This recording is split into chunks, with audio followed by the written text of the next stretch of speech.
Welcome back to the 150K podcast. I'm your host, Joe Graham, where we help you go take your dreams to six figures and beyond. Today, I'm with Richard Kaufman. Now, we just met Richard through a mutual friend, Eric Allen, a really good guy. I know we both kind of know him, but for my audience and really for me, tell me a little bit about yourself and what you do. Well, I'll give you a quick down and dirty. I am a 23-year veteran of the United States Army. Recovering drug addict, 33 years clean.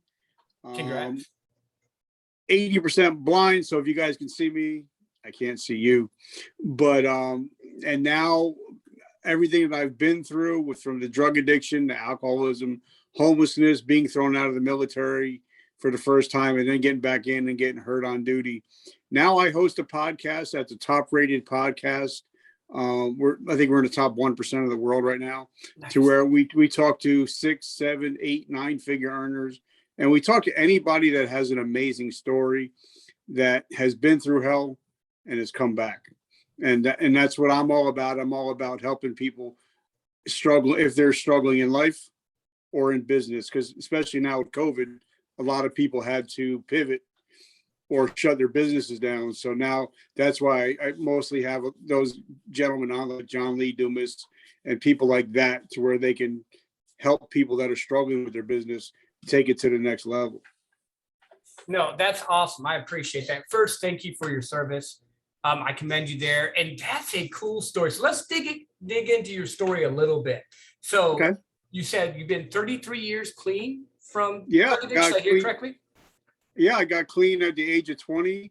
What happened was I bartended for somebody, and he happened to be a police officer, and everything was going great. And then I started drinking, and then 8 hours later, he comes knocking on the door with 3 of his buddies coming to lock me up because I robbed a place. Oh, wow. I gave away like $2,000 worth of free drinks and had like $5,000 in my pocket. Mm-hmm. And he said, you're 20 years old, you live in Jersey. If you go to jail, you're going to be somebody's bitch. So he said, if you get my money back in 24 hours and if you got to go to 90 meetings of AA in 90 days. I hit like 300 meetings in a row, and I haven't had a drink since 1989. So now I'm just that old guy now.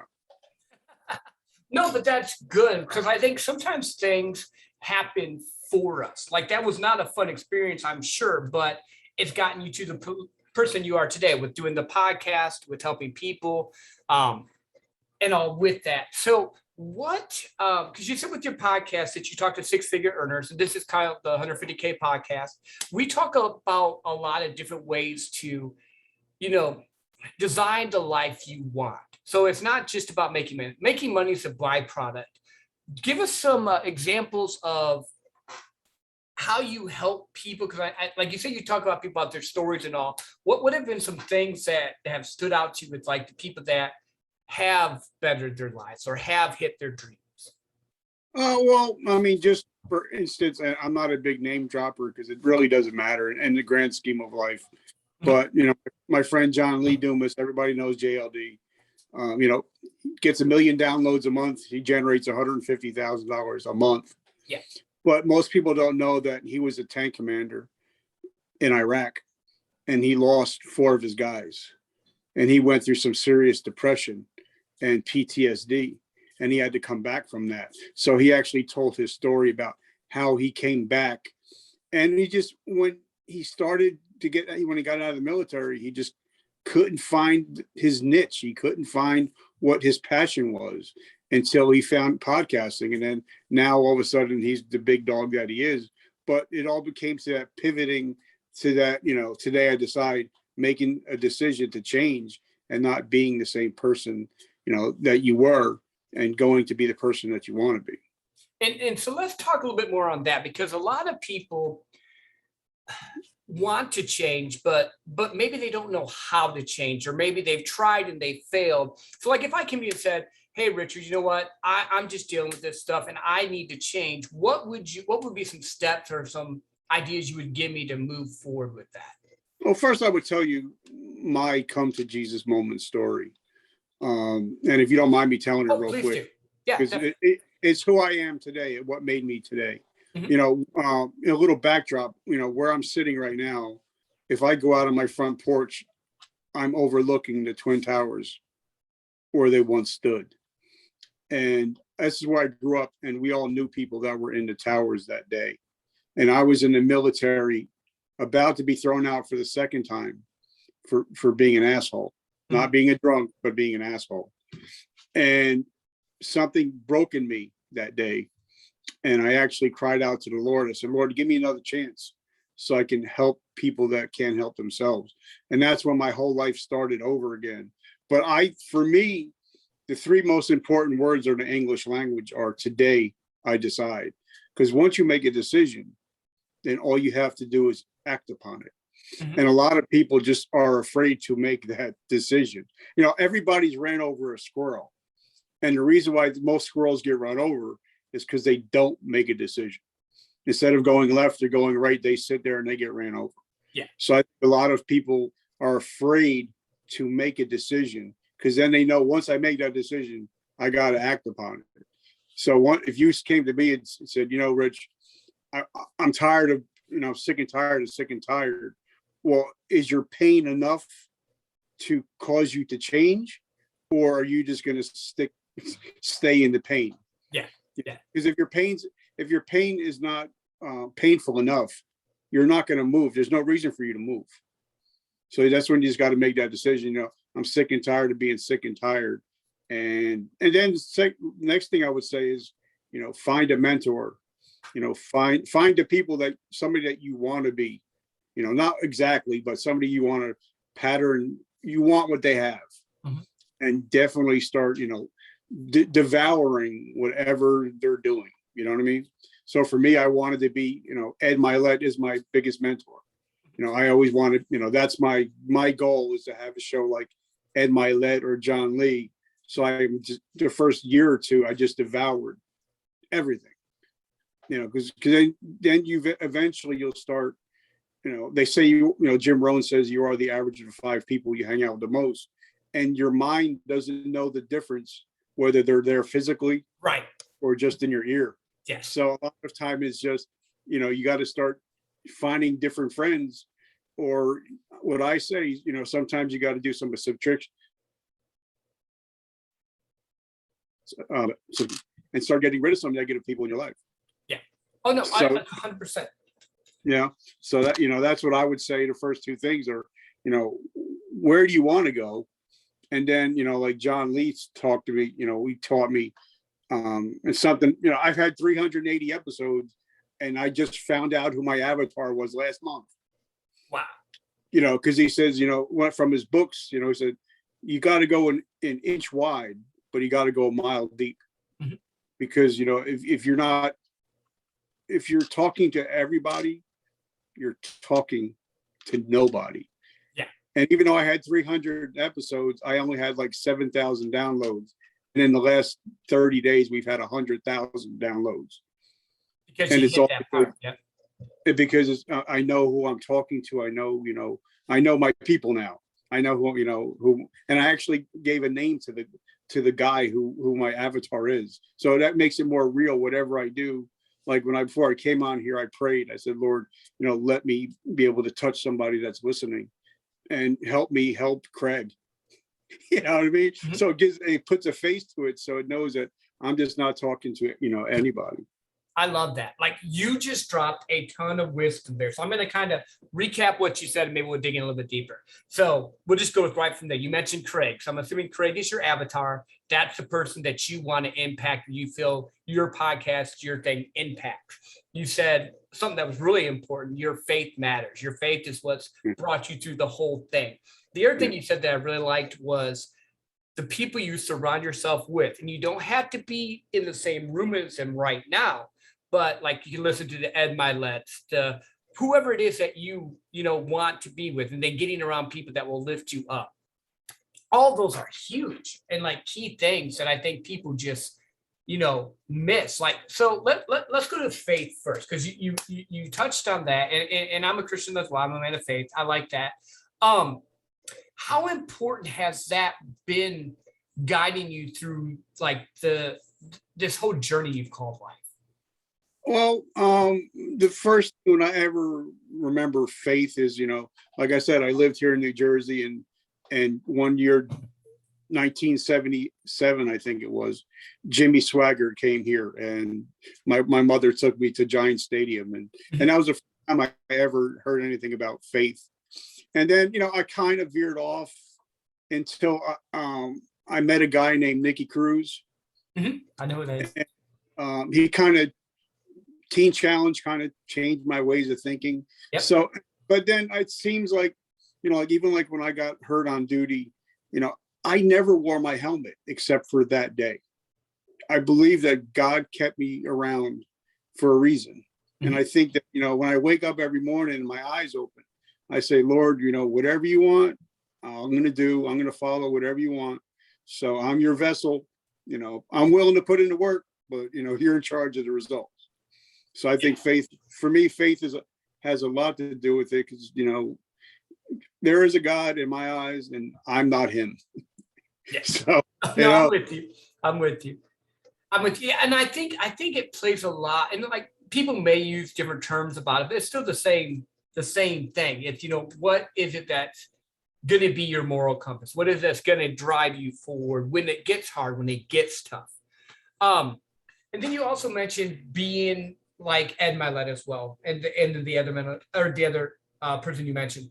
With that, are you wanting to eventually have you asked him to be on your podcast yet, or are you trying to get him on there? Or I have now. When I became blind on my birthday last year, and it was the same month that he actually invited me to come down to fly out on his jet to meet him out in South Carolina and go to one of his events. But obviously I couldn't fly because of my eyes, but we're still in contact. Gary Vaynerchuk has been a big part of my life. I met him, had lunch.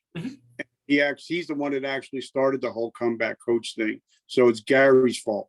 But a lot of people that I think, a lot of people get dissuaded because they're like, wow, these guys are big guys, but they don't realize that, I'm a big wrestling fan. I've always been a wrestling fan. That if you're a wrestler, you got to start out as the opening match. Yep. And eventually you might move up. Yep. So, what I'm doing now is I'm actually, I'm big on LinkedIn. I love LinkedIn.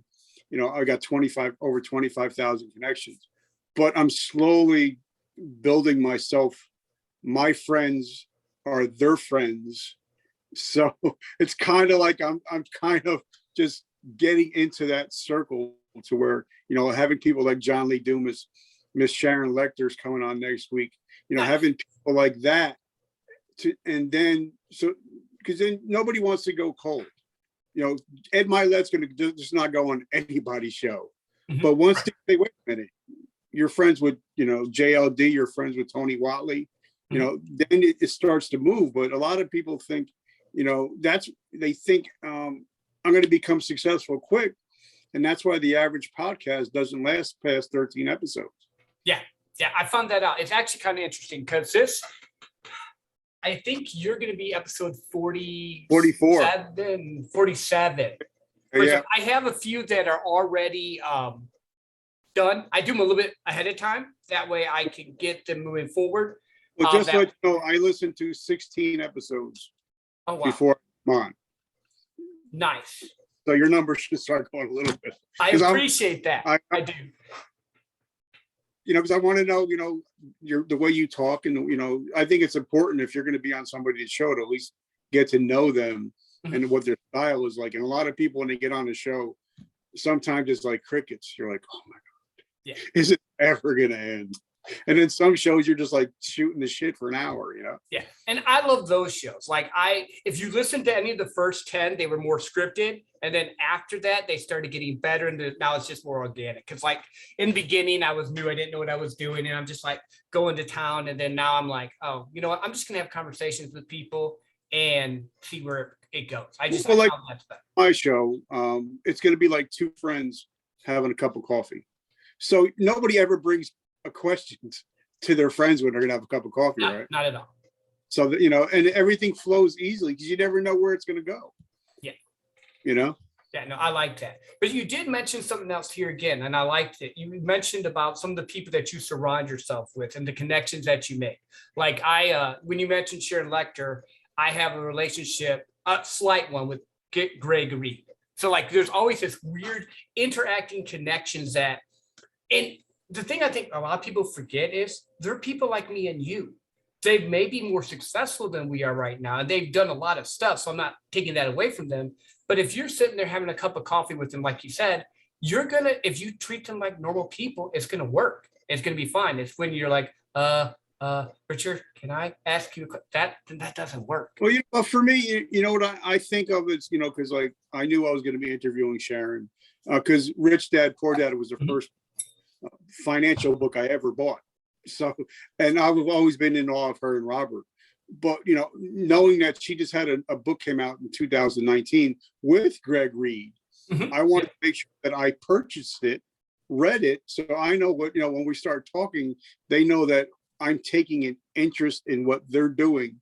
It's not just what you can do for me. It's I want to take an interest in what Sharon is doing and help promoting what she's doing. And I think a lot of podcast hosts screw that up because they think they want what's in it for me instead it should be what's in it for your guests. Yeah. You know what I'm saying?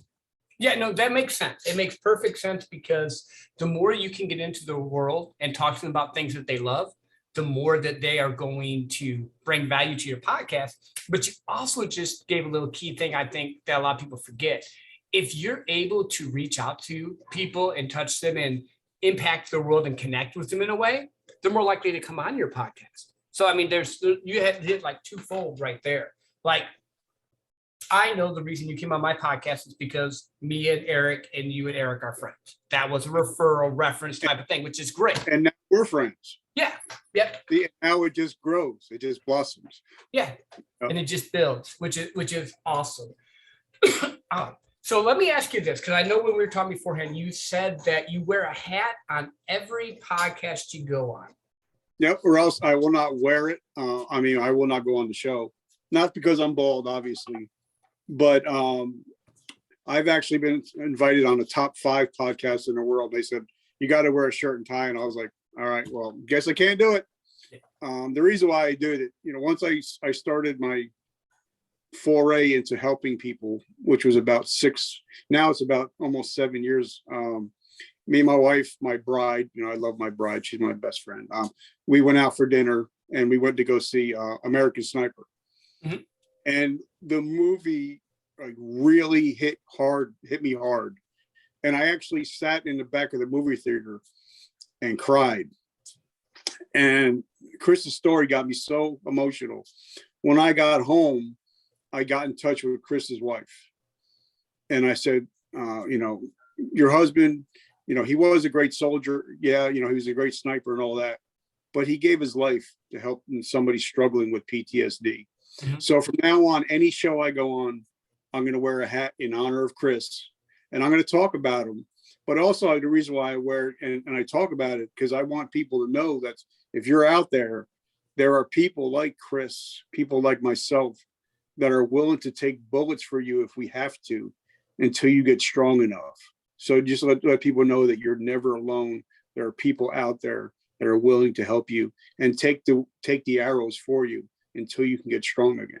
So that's why I do it in honor of Chris, but also, to let people know that they're not alone. I know it's not a business thing, but that's part of who I am. No, I love that but here's the thing, business is great, but relationships matter. For me, like I'm a relationship person, like in my sales job and whatever I do, I'm more about relationship. The business will come into place. So I commend you for that. Thank you for that. That's great. I actually have another buddy I'm going to introduce you to. I had him on my show. His name is Nick Wango. He actually does it for firefighters with PTSD, stuff that they deal with, because they deal with some certain things here that it didn't click in my head. Yeah. So, but I'm very big on helping veterans, first responders, police officers, because we're all doing this. We're all, it's all in the same thing. We're all dealing with the same issues. It's just one is the thin green line, and the other one's the thin blue line. but it's all the same shit. Yeah. Yeah. And it's crazy because like when I talked to him, I didn't even know this because when I thought firefighters, I just thought fires only, but I forgot that they go to the accidents. They go to the domestic abuse case. They do stuff that like, it just didn't click in my head. So yeah, like I'm with you there, like 100% support that. Do you have any places you refer people to for PTSD or anything that like connections that way or? Well, a lot of people will come in and sometimes it's like somebody will reach out to me. Like I got somebody that reached out to me. He's like, bro, I'm 3 days sober. I'm struggling. And I'm just like, just call me. I'm there for you. It's something simple like that. 80% of the time, people just need somebody to listen. Mm-hmm. And my motto is, and I know if people hear it a lot, I'd rather listen to your bullshit than your eulogy. Yep. I'm with you. So but now if somebody says, you know what, I'm struggling.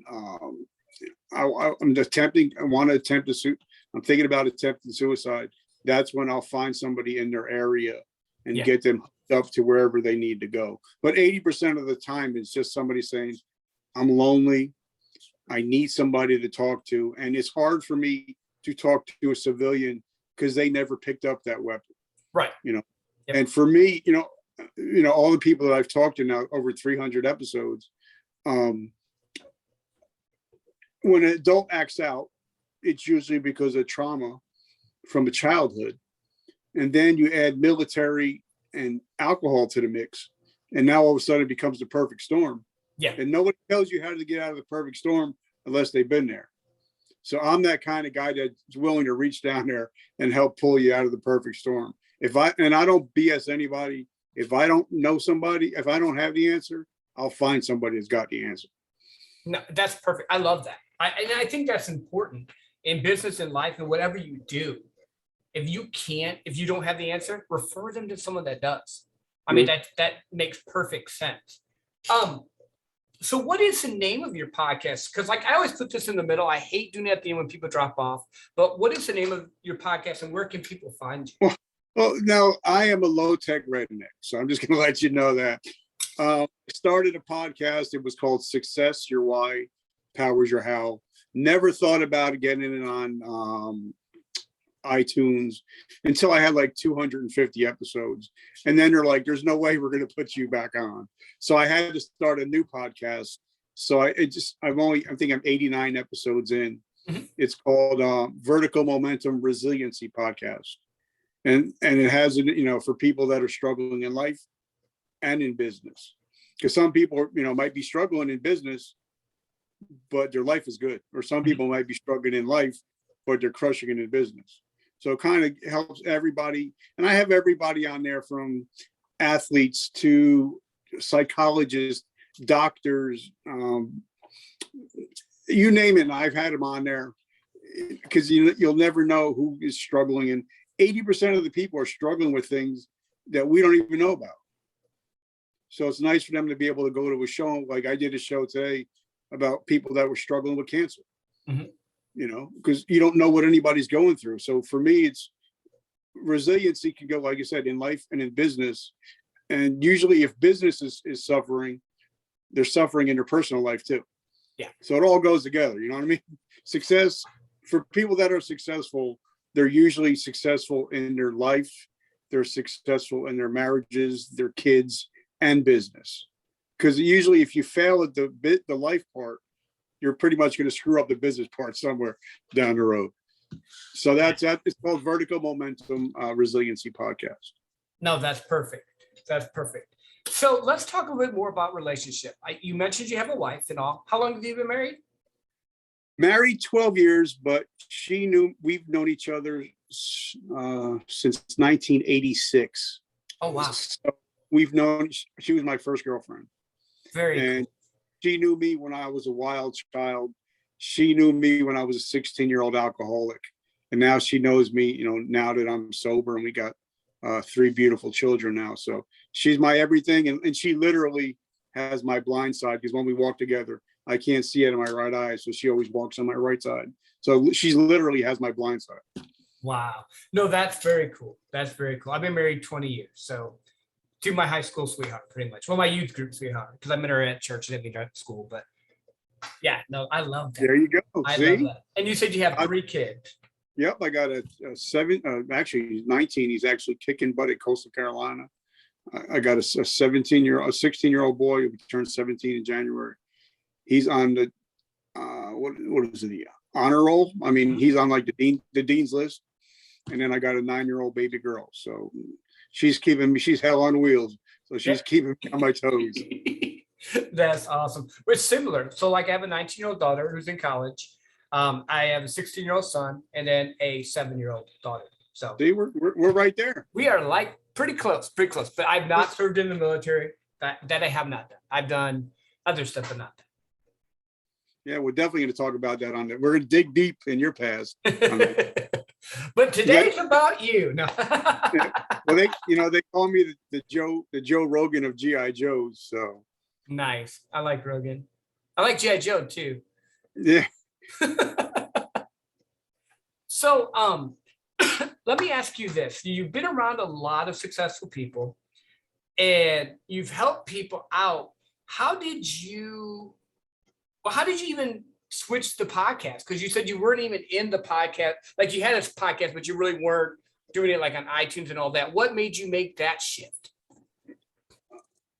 One day, like I said, I actually got to meet Gary Vee, have lunch with him, and I was just like, you know what, I can't see, so it's not like I can go out and get a regular job. So I was really down in the dumps, and my amigos, my friends, they said, "Bro, you're the comeback coach. You're not going to come back from this." And I was like, "Oh, you got me." Yep. So I had to figure out, all right, what else can I do to help inspire people, even if I can't leave my house, during being blind and during COVID. And then I just started. I started taking courses. I took a couple of courses on podcasting, and then I'm like, oh, so this is the way you do it. And I had some friends that are podcasters, and I bought their courses. But then, they also helped me. Well, this is how you do this. This is how you get it onto iTunes. And because I was so afraid. I was so afraid of technology. I mean, I've only gone to video the last week on my podcast. Now we use StreamYard, but I was afraid of it. For some reason, I've always been afraid of technology. But then sometimes you just got to say F it and go for it. So I just decided to go for it.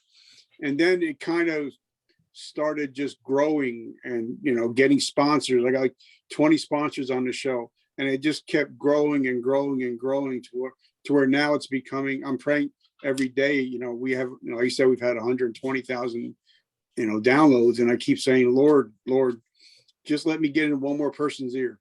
If I could just get in one more person's ear. So that's how it all became about me starting to get serious about it. Because when you talk to a guy like John Lee, and he says, I'm making, 150 grand a month off of it. If I can make 10 grand off a month off it, I'll be all right. Yeah. So it kind of gave me a little bit more hope and a little bit more kick in the ass when you actually meet people that are actually doing it. So that's where that all started. But I still love it because even when you said that, the money is great, but you're like, but if I can get in one more person's ear. And that's what I really am starting to like more as we talk and get to know each other a little bit more, Richard, is you have a heart to help people. So I wanted to commend you for that because I can see that in how you respond when you answer questions or say stuff. And the funny thing, because you were talking about technology and all, I do videos, but like I didn't put up the videos. I normally just put up the podcast part. And my son kept asking me going, hey, can I do a YouTube channel for you? Hey, can I do a YouTube channel for you? And I'm like, finally, I'm like, well, sure, go ahead. You can do a YouTube channel for me. And I literally he literally this week started a YouTube channel for me, but thinking about different people respond to different avenues, maybe they're not going to catch me on Apple Podcasts or Spotify. And like with you, with the videos and stuff, maybe they're not going to catch on that, but maybe YouTube or StreamYard or wherever you want to do that stuff. Yeah. For me, if I can just impact one person's life, then everything that I'm doing is worth it. Because, like Jim Morrison said, the great poet, nobody gets out of here alive. Right. And, one thing that Gary Vaynerchuk taught me, if he's taught me nothing, is, your legacy will always be more valuable than your currency. Mm-hmm. So I work towards legacy. How many people can I help in this lifetime? That's my goal, is to help when I say, because, I read this book or listened to it. It was called, I think it was From Homeless to Billionaire. And the gentleman said, the one thing he says, he talks to himself, and he says 5 different things to himself every day. And eventually, like we all know, when Napoleon Hill, whatever you obsess over becomes your possessions. So I think self-talk is so important. So in my mind every day, at one point I was like, okay, we're going to help hundreds of thousands of people. Well, now the podcast hit 100,000. So now it's like, we're going to help millions of people. And so that's my goal, is, you can't help a million people if you don't help Craig. Yep. So if I can help Craig, I can help the millions of people. And that's so perfect, because you are reaching so many people, but still making it feel like it's about them. And I really do like that. I'm going to have to figure out who my avatar person is now, because it didn't click in my head until you mentioned that, having a set person that I'm trying to reach. Like, there's a lot of people want to help, but just having that. Like for me, I mean, but like you said, it's all because of, JLD and his book. But I mean, I actually took like an hour and 2, just sat down, I mean, if you don't mind me going into it for a second, please do. Who my avatar is, his name is Craig. He's a 45-year-old veteran, married, family of 3, underemployed, but he wants to improve his life so his family can have a better life. But he's also struggling with imposter syndrome and also a little bit of PTSD. So that's who Craig is for me. And anything that I do now, it's for him. And I even went on Facebook, and I don't know who picture it was, but I took a picture of a guy with, a wife and 3 kids. So now whenever I'm, going on a show or having my own show, I actually look at the picture to say, Craig, I'm going to try to help you out today. And it's helped me. I don't know if it'll help anybody else, but I think it helps me to, narrow it down to know who I'm shooting at. Because in the military, they teach you, instead of pray and spray, it's better to be a sniper. So if I can go after that one, because like you said, Jim Rome says, if you're talking to everybody, you're talking to nobody. And I think that was my thing. I was trying to help everybody, and I wasn't reaching anybody. Again, I love that. It goes back to, like you said, with COVID and everything that's happened, relationships matter, helping people, connecting with people. And that one person, you never know the ripple effect it happens. Like, you save people's lives. They maybe become the next Gary Vee or the next Richard Kaufman or whatever. They become that person. But if we're not willing to shine our light and reach out to them, they can't. I had somebody ask me, why do you do it? And it always comes out to that story, and I'm sure you've heard it, with an old man is walking down the beach, and he sees a little boy he's picking up the crabs and throwing them back in the water. And the old man walks up to the boy and said, "Stop being silly." And the little boy got a tear in his eye, said, "You know what? I can't save every one of them, but to this one fish, I just saved its whole life.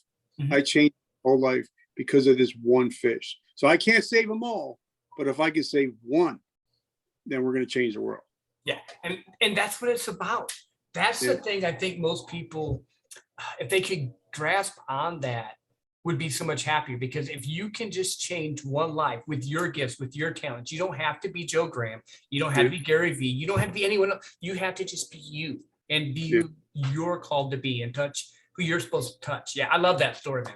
That story makes me happy every time. I think, a lot of people now, I just seen a couple things on, I'm in a lot of podcasters group, and I see all these people just quitting all the time. And people ask, well, why are you quitting? Well, I'm only having this many downloads or this many follows. And I tell them, listen, Jesus had 12 followers and he changed the world. Yeah.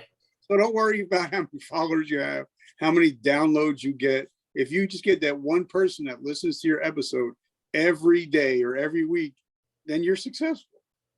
Well, and that's key. That's key. I trained this in sales, with doing sales and with what I do. People don't realize that it's not about having the big numbers all the time. It's about having the consistency and helping people and just being consistent, because the work you do right now shows up in 6 months. So the podcast maybe you release now, maybe you got 5 people that listen to it this week. What happens if a year from now someone comes back and that podcast goes up and it touches 100 more? You never know the impact it's going to have. It's just I think we want it too fast. I think we're in such an instant gratification that if my podcast is not on the top podcast right now, well, I'm not going to keep doing it. And I think people need to realize that little is big. Let it build. Be true to you. You'll grow your audience if you do the right content, the right stuff, and you're genuine. Because you only want the people that are drawn to you. Yeah, and one thing, I'm a big Miami Dolphins fan, unfortunately, but I always hated Tom Brady, because being a Patriot, he always killed us. But he's a 20-year overnight success. Yeah. He was picked number 199. Mm-hmm. He was picked Mr. Irrelevant. But, now he's thrown over 600 touchdowns. Yeah. But he was a rookie. Mm-hmm. He said every Hall of Famer was a rookie. But in order to be a Hall of Famer, you got to be a rookie. You got to start. And I think a lot of people get that paralysis of analysis, and they just never start, Yeah, they keep thinking about it. And to show you how loyal I am, I'm a Lions fan. So it proves my loyalty. So yeah, I do like Brady. I will say that. I was a big Lions fan when Barry was there. Yeah. Because Barry, his father told him when he scored a touchdown and celebrated his first NFL touchdown, his father yelled at him and said, "Son, act like you've been there before." Yep. And from that moment on, he just handed the ball to the referee. Oh, he was, all class. Oh, he was all class. So those are the kind of guys that I like. I like the classy people, like Cal Ripken, Jeter, people that have class about them. Act like you've been there. Yeah. And I grew up in Michigan. So funny story here, because you mentioned Jeter. My wife went to school with his sister, because he was from Kalamazoo. So Kalamazoo. Yep. So little weird connections that are just funny, but I'm with you on that. I think character matters. I think being who you are matters. And I think people can see what's real and what's not. And that's why you'll see some people succeed and do great. And you'll see some people be there for a moment, then they flicker out. Yeah. I mean, I'm a big Lakers guy, and Kobe he was the guy that was shooting 2 hours before practice and shooting 1,000 free throws after a game. Yeah. Because he wanted to be the best. And the guy I would love to get his trainer to come on. I'm going to pick up his book on Audible next month. But he said there were so many players in the NBA that were better physically than Kobe and Michael, but they weren't there mentally. They didn't have that. Mm-hmm. Like you said, intensity gets trumped by consistency all the time. Yeah. I'm reading his book right now. His name is slipping my mind. The book is called Relentless and Winning. Those are the 2 books by him. And I can see his face, but like he was talking about. His name, but I would love to get him on the show. That's going to be one of my next guys that I would love to have on, because I would just love to get into the mind of Kobe. Yeah. And it's funny, because I was reading the book and he was talking about how, like you said, and how Jordan and Kobe were different in their approach of how they would do it, but they were still the same in their determination to be the best. And I like that, because it means there's different levels or different ways to success. You don't have to act like someone else. You just have to have the right passion, purpose, and plan to get there. Now, like I was on another podcast earlier, and because you're from Detroit, I forgot I had to talk about it. My favorite player of all time was Dennis Rodman. Mm-hmm. Because for me, our lives kind of, like when I was in the military, put me in the field and I'm the greatest soldier ever. Put me back in the rear with the gear and the people and the captains, I'm a shitbag. And mm-hmm. Same thing with Dennis Rodman. You get him on the court. You ask him to get a rebound. You ask him to do the dirty work. He's willing to do the dirty work. Yep. And I think people like that, like I listened to an interview with Charles Barkley, and he was talking trash to Dennis. And Dennis said, "I got 5 rings. Yep. You got none." So think about that. A guy that is just didn't care about scoring, just wanted to get the rebound and get the steal. And I think a lot of times, like, doing podcasts, I was listening to an episode today. Oh, I can't. The guy that wrote Atomic Habits. Mm-hmm. James Clear. And he was saying that, people that don't succeed are the ones that can't handle boredom of doing the same thing over and over again. Yep. So I think a lot of people that start podcasting is they don't realize it's work. Mm-hmm. You got to work, yeah. And you got to be consistent. Let people know, when the episodes are going to drop, and stay consistent. Yeah, I'm actually reading Atomic Habits right now too. I like to read a lot, and those were the 2 books that I've been reading. So that's kind of funny that you brought it up. Yeah, I just finished it this morning. Matter of fact, I'm on my walk. Yeah, and that's good. To Think and Grow Rich by Napoleon Hill. Perfect. So what books would you recommend then? Because now you got me thinking of that type of stuff. So you mentioned Atomic Habits, you mentioned Winning, and you mentioned Think and Grow Rich by Napoleon Hill. What other books would you recommend people? One that I'm taking a deep dive in because I found, and I'm such a victim of it. A lot of people, and me, including me, would just do a Facebook post and then just copy and paste it everywhere, but get no traction. Mm-hmm. So I read was it Jab, Jab, Jab, Right Hook. Mm-hmm. But now I'm actually taking a deep dive into studying and realizing that each platform has its own rules. Yeah. So like for LinkedIn, I didn't realize that if you do a post and you don't put the link in the comments, it gets 650% more reach than if you put the link in the body of it. Oh, really? I didn't know that. So if you put the link in the comments, you get more reach than if you put the link in the post. Yep, because they don't want people leaving the I will fix that now. Thank you, because I've been putting the link in the thing. I did not know that. But like I said, people don't realize that, like Instagram. I was just thinking, pray and spray, just paste, but high resolution pictures do great on Instagram. Mm-hmm. If you get a post that says something like, and it has an infographic, 5 steps to success, that does great on Pinterest. But for me, I was just doing the same post everywhere and not getting any traction. So I think Jab, Jab, Jab, Right Hook would be a great for people that don't know what you should put on each platform. So I think that would be a book. And anything by Gary V, Crushing It, yep. Jab, Jab, Jab, Right Hook, anything by him. If you need the starter, because it kind of like, I'm a low tech redneck, so even it's easy for me to understand. It's not hard. A lot of people put out books and you're like, I don't get it. I don't understand. So, but all his books are pretty easy. And then I got a book I just picked up. It's called Talk Like Ted. And it goes into talking about why the most popular TED Talks, why they're so popular, and how to talk to people and how to use voice inflections. So Talk Like Ted would probably be another one.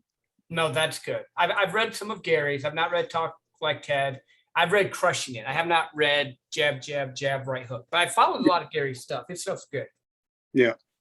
I like so it. If somebody's saying, what, I don't know what, Pinterest is, or I don't know what Instagram is, it actually breaks it down and tells you what are quality content to put on each platform. So for $20 or whatever, you're getting mastermind quality stuff for $20. So, yeah. And that's amazing because I found myself falling into that same habit of, because time is time and you don't always have a lot of it, where I would post on Facebook and I'd post it on Instagram and I'd post it on LinkedIn, same thing. And then I found that, no, you're right. Certain things, I can do a long form on Facebook and I get a lot of interaction and content. I try to do long form on Instagram. It just goes away. But if you have a beautiful picture up there, if you have something that's high res, yep, it's going to catch people's eyes. And I'm just learning that only in the last week or so. So I'm still learning so much. Yeah. But that's the nice thing about this journey is we just get to keep learning. We get to growing and meeting new people and seeing things through different lenses that maybe we just didn't look at that pattern before. And unfortunately, people, when they first started out in business, like my friend Patrick Burt talks about, scared money don't make money. Yeah. And sometimes you have to invest in, even like StreamYard, it's $25 a month. I have a guy that promotes my podcast. So sometimes you got to pay to get your graphics done right. Mm-hmm. If your graphic looks like crap, nobody's going to look at it. Yeah. But a lot of people think I'm just going to make a podcast and put it up there. And then you put it up to like a Rogan, or if you put it up to an Ed Milet, it looks like shit. Mm-hmm. So why are people going to listen to you? So sometimes you got to spend a little bit of money.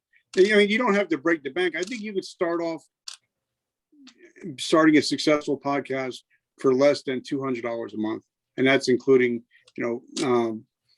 promotion, that's including your cameras and all that stuff. So for $200 a month, you probably eat at Burger King more than that. Oh yeah.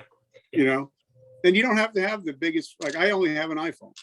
Mm-hmm. I got an iPhone. So that's all you really need if you want a podcast. You don't have to go crazy, because some of Gary's best videos is like him at a garage sale, picking something up. Yes. But it had 10 million views. Yeah. So sometimes, like you said, we're talking about earlier, the paralysis of analysis. Sometimes you're just overthinking shit. Mm-hmm. Yeah. Do, test, and act. Because you mentioned this earlier, and I wanted to come back to it. Success is boring. It's doing the right thing over and over again, knowing that the result's there. Most people don't like to do boring things, but once you get the system down, if you keep repeating it, it's just the sky's the limit. You can write your own checks, you can do the right things, but you just have to find what is it that's going to work for you. Well, and like Coach Hallis says, when he was coaching, or Bear Bryant, I don't remember which one, he says, just do the little things perfectly. He said, I'd rather have 11 guys that do the little things perfectly than 11 guys that make a big play once in a while. Yeah. Because consistency is key, time over tension. Like with working out, with doing anything, it takes time to grow. Don't neglect the small beginnings, because there's no overnight successes. Like you mentioned with Tom Brady, Gary Vee, any of those people, they didn't just all of a sudden become an overnight success. We just see the results of the work that they did for the whole period of time. And a lot of people, like, you'll see, Brady, he's got 7 Super Bowls, but they don't see him, like, training camp opens at 9 a.m. He's there at 7. Yeah. They don't see him when training camp ends. He's there for another 2 hours. He constantly works on his footwork, his food intake, what he's putting in his body. So you don't see all that stuff. You just see that on Sunday, but you don't see Tuesday morning sitting in the wet grass. You don't see that. And if you've been doing it for 20 years, I'm sure, Tuesday, Wednesday morning, sitting in wet grass kind of gets old. Yeah. But I guess he knows, well, this is what I got to do to get number 8. Yeah, I think he will. Like, I think he will. Like, it's just, I love, whether people like him or not, I understand it's football. People are going to love or hate the player. But his ability to be consistent over that long of a time is unheard of. Like, there's been better quarterbacks in the NFL than Brady. They just haven't been more Super Bowl winning quarterbacks than Brady. And that's the difference. Look at me. Like, I'm a big sports guy. I could talk forever. Jeff George, when he came out of college, he had the best arm ever, hands down, done. Yep. 3 or 4 years he's out of the league because he didn't have the mindset. He got kicked out of the Raiders, got kicked out of the Colts, because he just didn't have the mindset that, okay, I'm going to keep my mouth shut. I'm going to get my playbook. I'm going to get the work done. Yep. Well, mindset's everything. It really is. Like, I've seen so many people succeed more because they had the right mindset. They put the work in, they did what they needed to do. And you hear this in sales. I'm sure you hear this in podcasting all over, where it says that, like, hard work beats lazy talent when lazy talent doesn't work. The gold is when you have talent and you work hard. That's the key. Yeah, and honestly, like I said, I'm a Lakers fan since I've been a kid. I'm not a LeBron fan. I like his basketball, but I don't like him personally. But that's a different story. But if Kobe said that if Shaq had the work ethic, they would have won another 3 or 4 titles. Yeah. If he would have had to, so there you go to somebody that has, the mindset, that warrior, that Black Mamba mindset, where Shaq was having fun, making music videos, making movies. I mean, he's still one of the greatest of all time, but he could have went a lot further if he had the Mamba mindset. Yeah. Yeah. So this has been a great show so far. Is there any other parting words of wisdom that you have for my listeners here? Anything that you'd want to leave them with, encourage them with? Like I said, like my t-shirt says, today I decide are the 3 most important words in the English language. Now, the reason why I'm so big on today I decide, because last year I threw my own mental health summit. It was called Today I Decide, and we had 10 different speakers come in and talk about mental health. And so that's why, people that, if you're struggling with anything, just make the decision to get healthy again. If you're struggling in business, make the decision. Are you willing to pay the price, or are you just going to stay in mediocrity? So that's my whole thing is, guys, just make a decision, because even if you don't make a decision, you made a decision. Yeah. You know what I mean? So just make a decision to better your life. And for me, like vertical momentum, like my podcast tagline is, the only way to go is but up. So, make that decision to go up, because once you go horizontal, you're dead. Mm-hmm. But once you go vertical, you go to heaven. See, so that's all, that I just say.